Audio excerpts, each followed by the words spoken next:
ప్రియమైన వారలారా, ప్రభువైన యేసుక్రీస్తు నామములో ఈ యొక్క ఉదయకాల సమయాన మీ అందరికీ నా హృదయపూర్వక వందనాలు తెలుపుకుంటున్నాను. ఈరోజంతా కూడా మీ చేయబోయే అన్ని విషయాల్లో దేవుని హస్తం మీకు తోడైండి, మీకు జయాన్ని కలుగుజేయునుగాక. యెషయా గ్రంథము 54వ అధ్యాయము 7వ వచనములో సెలవిస్తుంది, నిమిషము మాత్రము నిన్ను నేను విసర్జించి తిని గొప్ప వాత్సల్యముతో నిన్ను సమకూర్చెదను అనేటువంటి మాటను మనం చూస్తున్నామండి. ప్రియులారా, ఈ యొక్క ఉదయకాల సమయాన దేవుడు నిన్ను చూసి ఆయన అంటున్నాడు, నా కుమారుడు, నా కుమార్తె, దేవుడు నన్ను చేయి విడిచిపెట్టాడు, దేవుడు నన్ను చేయి విడిచిపెట్టాడు అని చెప్పి నువ్వు అంటున్నావు. నేను నిన్ను నిమిషము మాత్రమే నేను చేయి విడిచిపెట్టాను అని దేవుడు అంటున్నాడు. ప్రియులారా, దేవుడు ఎందుకు ఒక వ్యక్తిని చేయి విడిచిపెడతాడండి?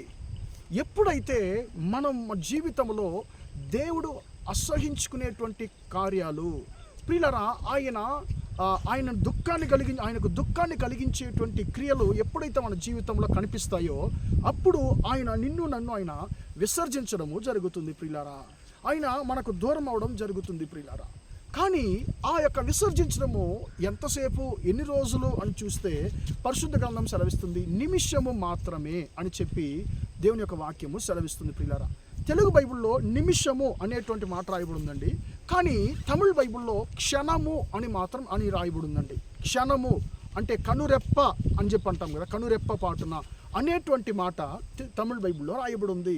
ప్రియులారా, మనందరికి బాగా తెలుసు ఒక నిమిషానికి 60 సెకండ్లు. కానీ ప్రియులారా, తెలుగు బైబిల్లో 1 నిమిషం వరకు నేను చేయి విడిచిపెట్టానని ఉంది, కానీ తమిళ బైబిల్లో 1 క్షణము మాత్రమే నేను చేయి విడిచిపెట్టానని ఉంది. ప్రియులారా, ఆయన 1 నిమిషము కాదు, 1 సెకండ్ మాత్రమే, 1 క్షణం మాత్రమే నన్ను చేయి విడిచిపెట్టే దేవుడిగా ఉంటున్నాడు. ఎప్పుడైతే మన క్రియలు మనము సరిచేసుకుంటామో, సరిదిద్దుకుంటామో, వెంటనే ఆయన గొప్ప వాత్సల్యముతో, గొప్ప కనికరముతో, కరుణతో నిన్ను నన్ను ఆయన చేర్చుకునేటువంటి దేవుడిగా ఆయన ఉన్నాడు. ప్రియులారా, ఈ యొక్క సంఘటన, యొక్క వాక్యాన్ని చదివినప్పుడు ప్రియులు నాకు ఒక వ్యక్తి గుర్తుకొచ్చాడు. లూకాసు సువార్త 15వ అధ్యాయంలో ఉన్నటువంటి ఆ యొక్క కుమారుడు, చిన్న కుమారుడు నాకు గుర్తుకొచ్చాడండి. ఈ చిన్న కుమారుడు ఎంతగానో తన యొక్క తండ్రికి దుఃఖాన్ని కలిగించాడు. తన తండ్రి యొక్క ఆస్తిని తీసుకున్నాడు. తన యొక్క తండ్రి ఆస్తిని తీసుకొని తండ్రి నుంచి దూరంగా వెళ్ళిపోయాడు. తన ఇష్టానుసారంగా బ్రతికాడు. చివరిలో నానా బాధలు పడి, ప్రియులారా, తినడానికి భోజనం లేకుండా పందులు మేసేటువంటి ఒక ఇంటి యజమానుడైనటువంటి వ్యక్తి తండ్రిని విడిచి దూరంగా వెళ్ళినందును బట్టి ఆయన పందులు మేసేటువంటి ఒక దుఃఖకరమైన పరిస్థితికి అతను దిగజారిపోయాడు. పందులు తినేటువంటి పొట్టు కూడా అతనికి తినడానికి ఎవరు ఇవ్వలేదండి.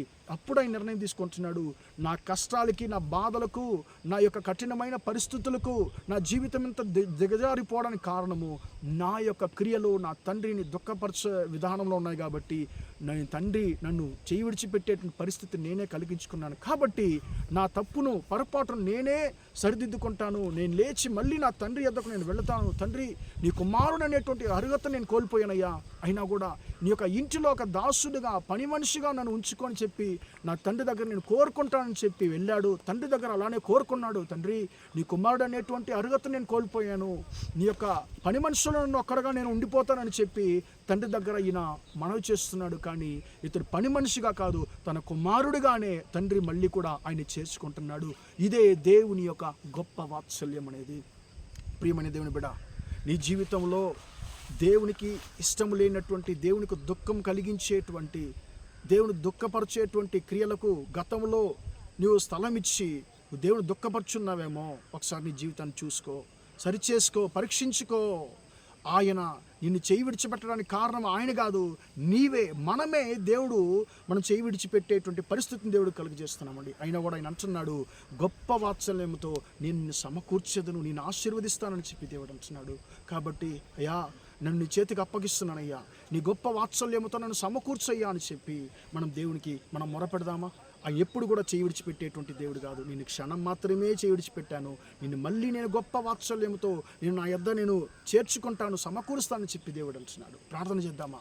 ప్రేమగల మా తండ్రి, దయగల దేవా, ఇంతవరకు ఈ మాటలు విన్న మీ బిడ్డలు మీరు దీవించండి, ఆశీర్వదించండి.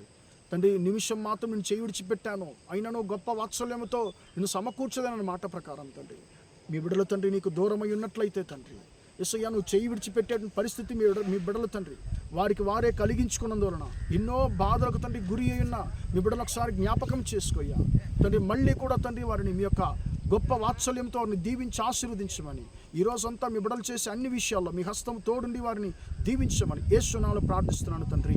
ఆమేన్ ఆమేన్. ప్రియులారా, దేవుడు మిమ్మల్ని దీవించి ఆశీర్వదించును గాక. Praise the lord.